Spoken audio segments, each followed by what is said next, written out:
श्वेता शर्मा ने थोड़ा भौहें चढ़ाई, मोहन सिंह की निगाहों के नीचे असहज महसूस करते हुए, और रेयांश मेहता से पूछा, आप मुझे यहाँ लाए हैं, क्या ये वही अच्छा शो है जिसके बारे में आप बात कर रहे थे? रेयांश मेहता ने हंसते हुए कहा, जल्दी मत करो, मैं गारंटी देता हूँ कि यह अच्छा शो आपके खून में उबाल ला देगा। श्वेता शर्मा ने मुंह बनाते हुए कहा, मुझे सचमुच इस व्यक्ति की आंखें पसंद नहीं हैं। रेयांश मेहता ने कहा, जल्द ही वह अपनी आंखें नहीं खोल पाएगा।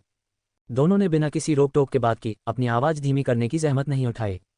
महेश कुमार मोहन सिंह के कामुक चेहरे को देखकर और उसकी लगातार व्यंग्यात्मक बातें सुनकर अचानक सतर्क हो गया। उसे लगा कि कुछ गड़बड़ है।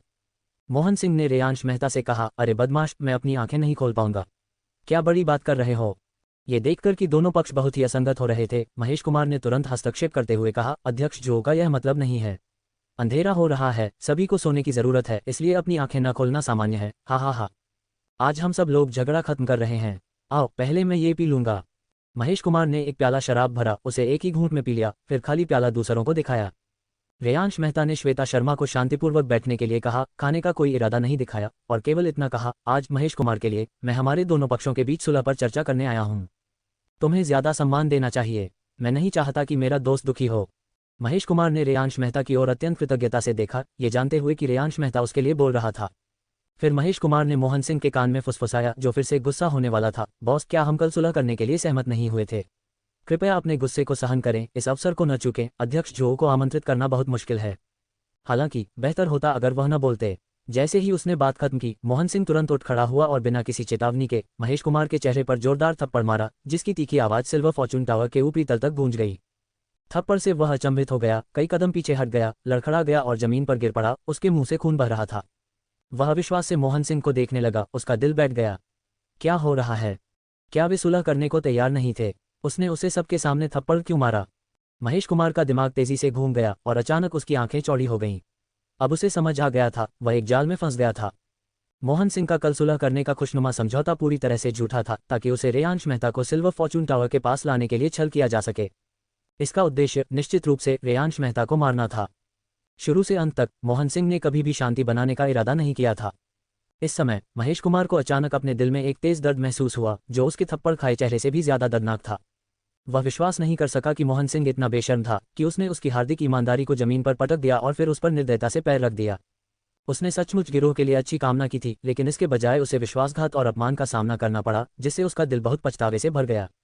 मोहन सिंह ने उपहास किया, तुम विकास वर्मा, क्रेडिट एजेंट, क्या तुम सचमुच सोचते हो कि तुम मुझे सलाह देने के योग्य हो? तुम क्या हो? अगर मैंने तुम्हें खाने को कुछ न दिया होता तो क्या तुम रंगपुर में इतने लंबे समय तक जीवित रह पाते? समझौता कर लो, मेरे पैर को सुलझा लो। रेयांश मेहता तो छोटा बच्चा है, उसे मुझसे समझौता करने का क्या अधिकार है? इस रंगपुर में अगर मैं उसे मरना चाहता हूं तो वह मर जाता है। मोहन सिंह ने बार बार उपहास किया, जिससे उसका असली आक्रामक स्वभाव उजागर हो गया। महेश कुमार की आंखें निराशा से भरी थीं। वह धीरे से जमीन पर पालथी मारकर बैठ गया, अपने धड़कते चेहरे को सहलाते हुए, लेकिन मोहन सिंह को कोई जवाब नहीं दिया। इसके बजाय वह रेयांश मेहता की ओर देखकर कड़वी मुस्कान के साथ अपराध बोध से भर गया। उन्होंने दुखी होकर कहा, अध्यक्ष जो, मुझे खेद है, मैं बहुत भोला था और आपको परेशानी में डाल दिया। मुझे तुम्हें यहाँ नहीं लाना चाहिए था, इस पागल कुत्ते पर अपनी आशाएं रखकर तुम्हें खतरे में नहीं डालना चाहिए था। मैं मोहन सिंह का असली स्वभाव नहीं समझ पाया। अगर मुझे एक और मौका मिलता तो मैं तुम्हें कभी सुलह नहीं करने देता। इस बार जिम्मेदारी पूरी तरह मेरी है। अगर हो सके, अगर तुम मरो तो मैं भी तुम्हारे साथ मर जाऊंगा। मुझे माफ करना, मुझे सच में माफ करना। महेश कुमार आंसू बहा रहा था, आकाश की ओर आहें भर रहा था, असीम पश्चाताप से भरा हुआ। रेयांश मेहता स्पष्ट रूप से एक मजबूत हाथ था, फिर भी क्योंकि उसने उस पर बहुत अधिक भरोसा किया था और उसे 10 एग्जीक्यूशनर्स के साथ समझौता करने का अवसर दिया था, वह फंस गया। यह एक बहुत बड़ा उपकार था। रेयांश मेहता के आने की इच्छा से पता चला कि उनके मन में उसके लिए कितना सम्मान था, लेकिन अंत में उनके बॉस मोहन सिंह ने इसे मजाक में बदल दिया। इस तीव्र अपराध बोध और आत्मग्लानि के कारण वह चाहता था कि काश वह तुरंत मर जाता। तथापि ऐसी घटना घटित होने के बावजूद रेयांश मेहता के चेहरे पर कोई आश्चर्य या सदमा नहीं था। ऐसा लग रहा था जैसे उसने पहले से ही इस परिणाम का अनुमान लगा लिया था। वह शांत और स्थिर रहे, उनकी अभिव्यक्ति शांत थी। उसने श्वेता शर्मा की कमर पकड़ी और महेश कुमार से कहा, उठो, चीजें अभी भी असहनीय बिंदु तक नहीं पहुंची हैं। उनका लहजा किसी पुराने मित्र की तरह था, जिसमें किसी भी प्रकार का दोष नहीं था। लेकिन महेश कुमार ने उठने से इनकार कर दिया। इसके बजाय वह रेयांश मेहता के सामने घुटनों के बल बैठ गया और अपना सिर जमीन पर टिका लिया। इस समय मोहन सिंह घमंडी हंसी में फूट पड़ा। उसने अपनी बंदूक से पिस्तौल निकाली और रेयांश मेहता के माथे पर निशाना साधा। तुम मौत के दरवाजे पर खड़े होकर भी इतने शांत हो, तुम सचमुच मुझे क्रोधित कर रहे हो। आज तुम यहाँ आए हो और अब यहाँ से नहीं जाओगे। मैं भी तुम्हारे साथ मर जाऊंगा। ये बेतुका तमाशा खत्म होना चाहिए। तुमने तो आज मेरे लिए एक सुखद आश्चर्य भी लाया। ये औरत अच्छी है। तुम्हारे मरने के बाद मैं उसका पूरा आनंद लूंगा। मैं दयालु होऊंगा और तुम्हें मरने का एक तरीका दूंगा। खुद सिल्वर फॉर्चून टावर से कूद जाओ। अपने आखिरी क्षणों में आकाश में उड़ते हुए आदमी होने के एहसास का आनंद लो। मोहन सिंह हंसते हुए बोला। उसके हाथ में बंदूक थी। उसका आत्मविश्वास बढ़ गया। उसे लगा कि जीत सुनिश्चित है। और जैसे ही उसने अपनी बंदूक निकाली, चारों ओर बिखरे 10 एग्जीक्यूशनर्स ने भी अपनी कमर से पिस्तौलें निकाली और प्लैनेट स्क्वाड तथा रेयांश मेहता के अंगरक्षकों पर निशाना साधा। इस समय माहौल तनावपूर्ण था और ऐसा लग रहा था कि 10 एग्जीक्यूशनर्स ने स्थिति को नियंत्रण में कर लिया है। इस समय रेयांश मेहता के पास खड़े दामा ने गंभीर चेहरे के साथ चेतावनी दी। मैं तुम्हें सलाह देता हूं कि अपनी बंदूक नीचे रख दो।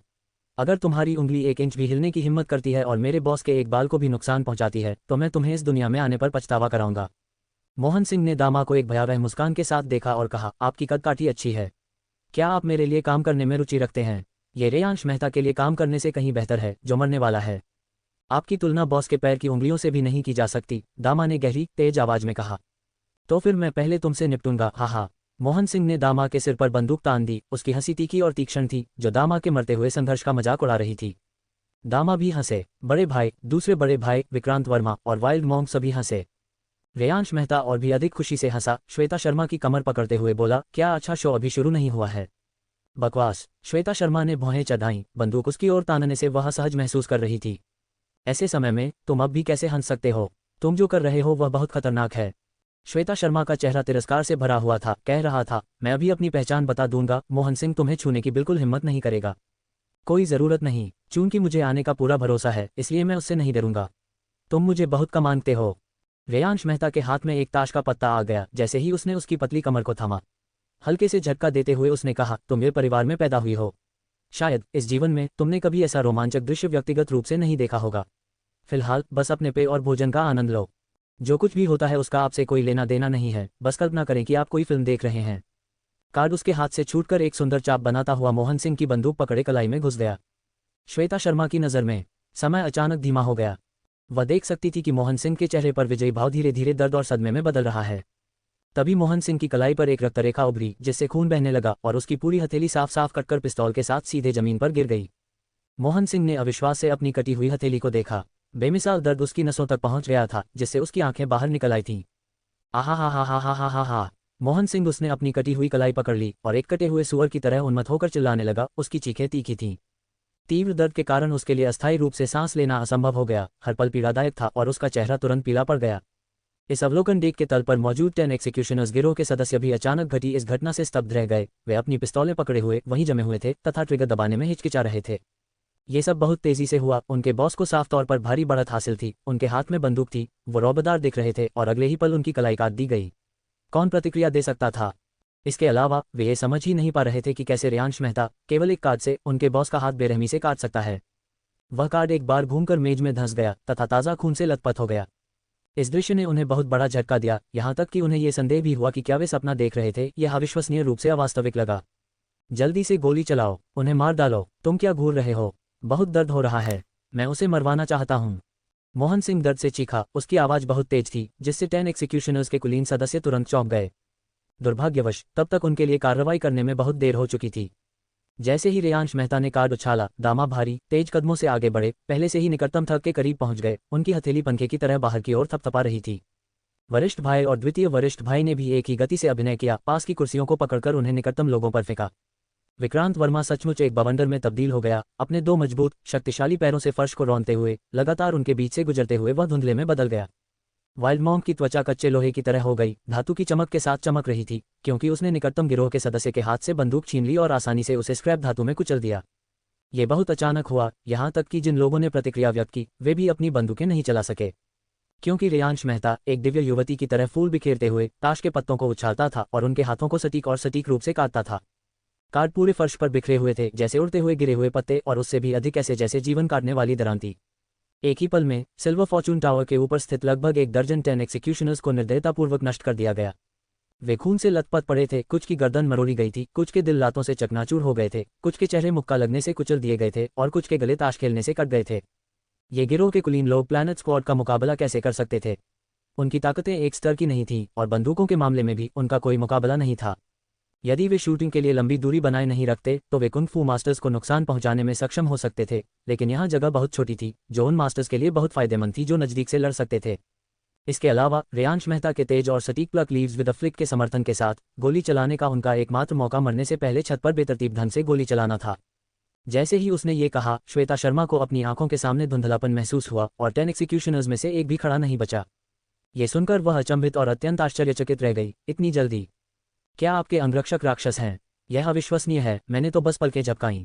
उसने रेयांश मेहता के हाथों को अपने हाथों में लिया, उन्हें ध्यान से देखा, लेकिन विश्वास करने में थोड़ी अनिच्छुक थी। अभी अभी जो पत्ते तुम्हारे हाथ से उड़ गए, तुमने कब अपने पास ताश के पत्ते छिपा लिए? श्वेता शर्मा भी समझ नहीं सका। ताश के पत्ते हवा से प्रकट होकर उसके बगल से उड़ते हुए प्रतीत हो रहे थे, मानो तितलियों से भरा आकाश हो।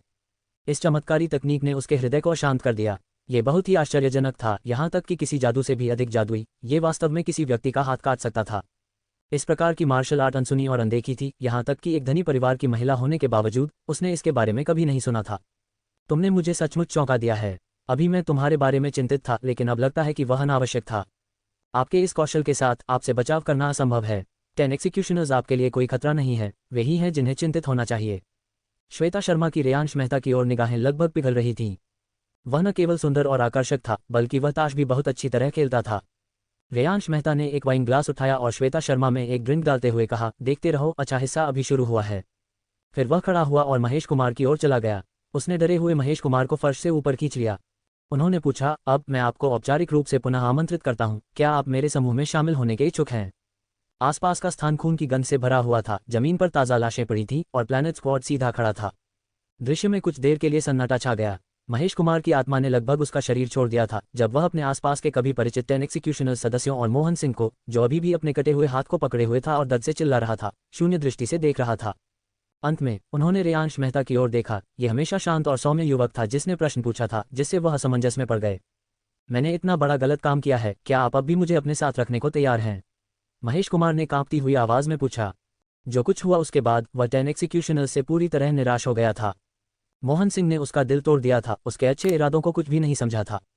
जब मोहन सिंह ने उसे थप्पड़ मारा और अपनी सच्ची भावनाएं बताईं, तो उसे लगा कि 10 एग्जीक्यूशनर्स की उसके प्रति वफादारी का भी पूरा बदला चुका दिया गया है। अंदर ही अंदर उन्होंने 10 एग्जीक्यूशनर्स से संबंध तोड़ लिए थे और अब से उनका एक दूसरे से कोई लेना देना नहीं होगा। तो अब वह एक स्वतंत्र व्यक्ति था जिस पर रेयांश मेहता का कर्ज था। और इस क्षण जब रेयांश मेहता ने पुनः जैतून की शाखा बढ़ाकर उसे आमंत्रित किया, तो उसके आंतरिक संसार की खिड़की अचानक खुल गई। उसकी नज़र में रेयांश मेहता इस समय ईश्वर था, जिसके पीछे से एक प्रकाश निकल रहा था, और उस प्रकाश के भीतर एक दिव्य साम्राज्य था जिसे केवल रेयांश मेहता ही बना सकता था। बिल्कुल, रेयांश मेहता ने गंभीरता से कहा, यह मामला तुम्हारा दोष नहीं है, तुम्हारा इरादा ऐसा नहीं था। अगर मोहन सिंह के छिपे हुए इरादे न होते तो शायद नतीजा कुछ और होता।